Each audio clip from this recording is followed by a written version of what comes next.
Mas tem um assunto que é pesado e a gente não tem como evitar, que é a fome no Brasil. 33 milhões de pessoas nesse país na insegurança alimentar. O celeiro do mundo, passando fome, roendo osso. Como é que isso foi acontecer? Ana, hoje eu vi imagens de um protesto assim, para mim, é difícil de imaginar no passado recente do Brasil, que está o MTST protestando no shopping. Porra, o MTST no shopping, tal qual a classe média bolsonarista, que é lá de verde e amarelo, não sei o quê, tal. Não. Quando o MTST não protesta no shopping é diferente. Vai por mim, olha lá. Ó. Ah.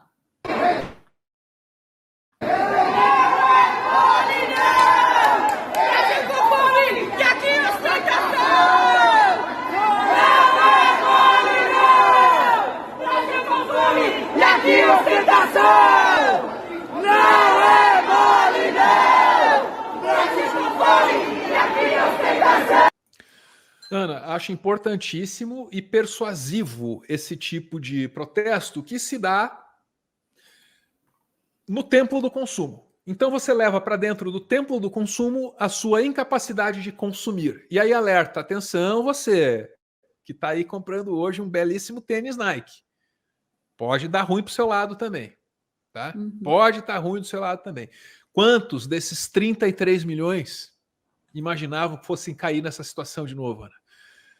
Vamos compreender isso com a manchete do Estadão. Tá com a Ana? Estadão, o jornal em que o editorial é redimido pela redação. Gostei da rima. Vamos lá. Fome atinge 33 milhões de pessoas no Brasil, mesmo número do início da década de 90, diz pesquisa. Quantidade de brasileiros que não têm o que comer subiu de 19 milhões para 33 milhões de pessoas em um ano, segundo estudo da rede Pensan e da Oxfam. A fome no Brasil voltou a patamares registrados pela última vez nos anos 1990, de acordo com o segundo inquérito nacional sobre insegurança alimentar no contexto da pandemia de Covid-19, lançado nesta quarta-feira, dia 8. Atualmente, 33,1 milhões de pessoas não têm o que comer no país, 14 milhões a mais do que no ano passado. Para absorver este número, gente, 14 milhões de pessoas a mais do que no ano passado estão passando fome. Continuando.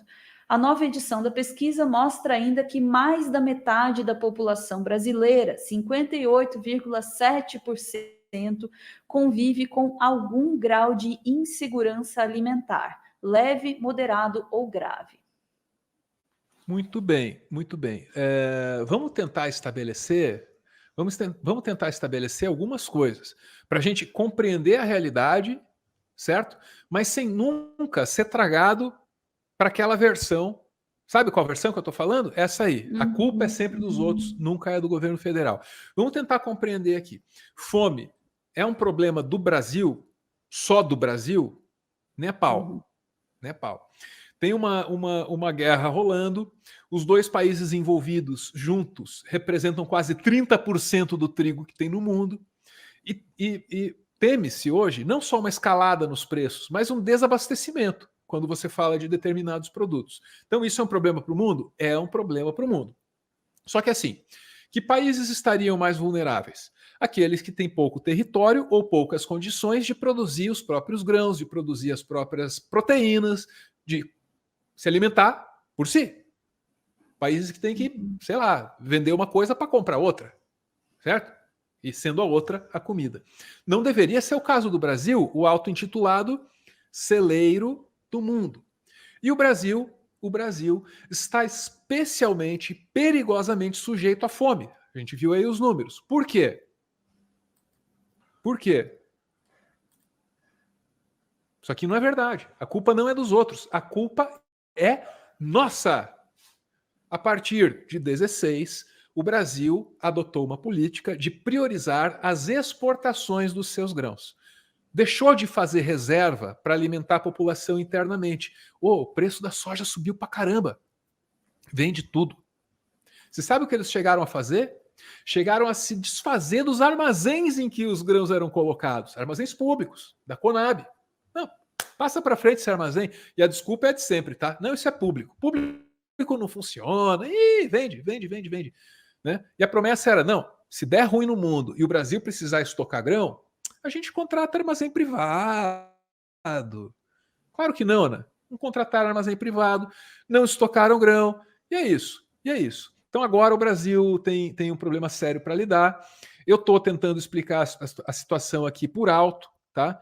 Tentando correr na velocidade dos fatos, mas a gente sempre vai deixar aqui a indicação desse meteoro.doc, né? Um trabalho mais extenso, mais aprofundado, feito pelo Sandoval, por esse assunto aqui. Então, busca lá, Meteoro Brasil, fome e tal, você vai achar esse trabalho do Sandoval. Antes de ouvir a Ana, que hoje também se assustou com o preço da padaria, eu queria trazer aqui o Jamil Chad, sabe, Ana?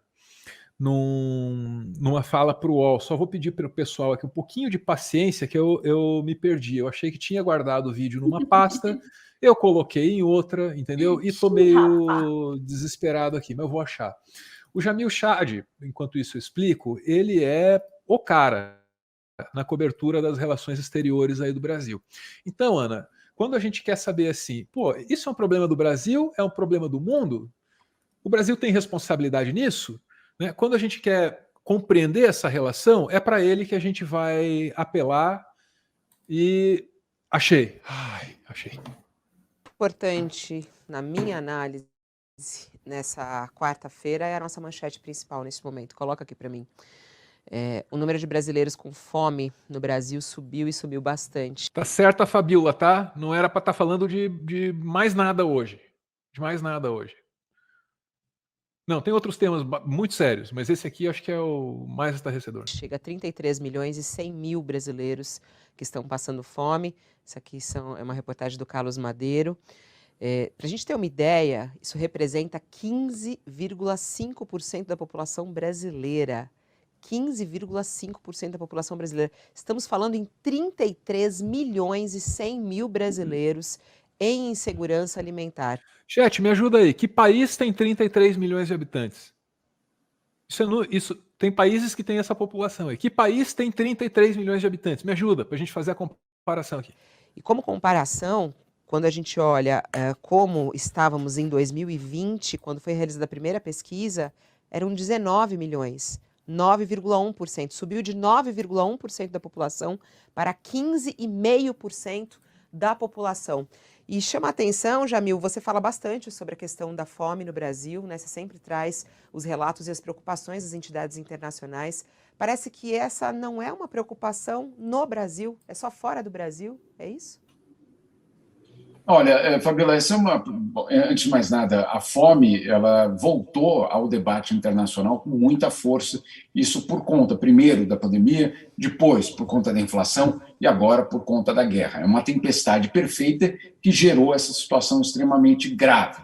No caso do Brasil, ela é especialmente grave porque o Brasil se apresenta como um país que alimenta 1 bilhão de pessoas no mundo. Então, vamos lá. Que modelo é esse? Tão injusto que alimenta o mundo e não alimenta a sua própria população.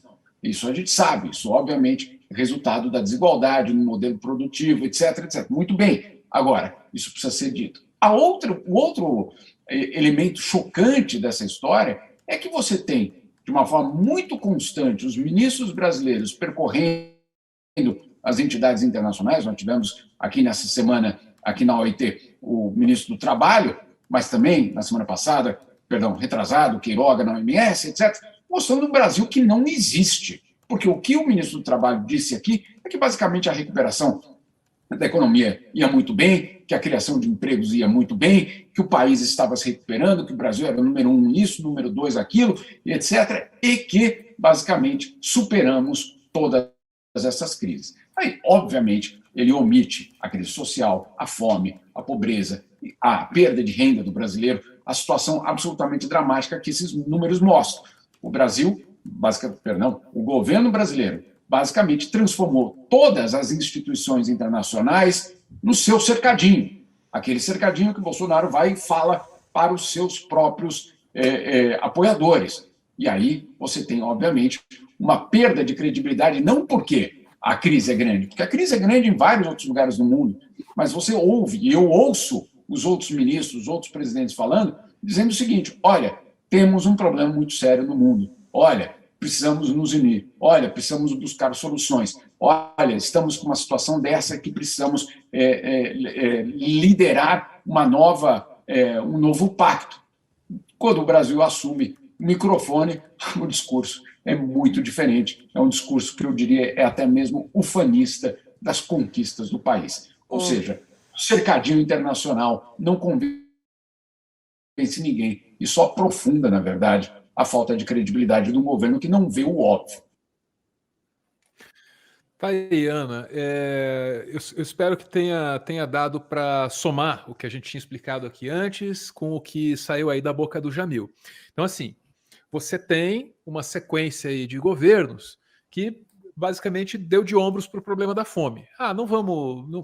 Segurança alimentar não é um problema, dane-se. Vamos exportar, vamos exportar. Isso aconteceu lá atrás. E agora, no presente, o mundo inteiro discutindo, puta, fome, meu Deus do céu, vai faltar trigo, ai, ai, ai, tudo subindo.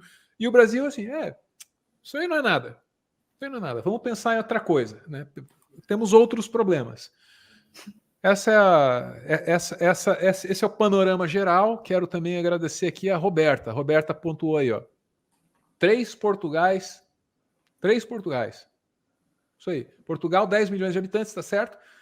Multiplica por 3, é isso aí que tem de gente passando fome no Brasil, né? E não é um assunto. Para o governo federal não é um assunto. Vocês conseguem entender isso, gente? 33 milhões de pessoas, não é que estão numa situação difícil, 33 milhões de pessoas estão insatisfeitas. Não. 33 milhões de pessoas estão passando fome, tá? Você, né, que está assistindo, no conforto de sua casa, né? No quentinho, bem alimentado. Você consegue imaginar? São 33 milhões de pessoas, três vezes a população de Portugal, que não tem o que comer no Brasil. E realmente o mais chocante disso é que isso não é uma questão para o governo brasileiro, isso não é importante, porque a gente sabe o que é importante para o governo brasileiro, né? A gente já sabe quais são as prioridades. Neste momento, por exemplo, a prioridade é se salvar numa eleição, jogar dinheiro, né, para emenda para cá, emenda para lá, acordo disso, acordo daquilo, para se safar ou tentar se safar numa eleição, ou tentar garantir aí, né, algum tipo de sobrevivência política. Para outras pessoas, o problema é o que comer hoje.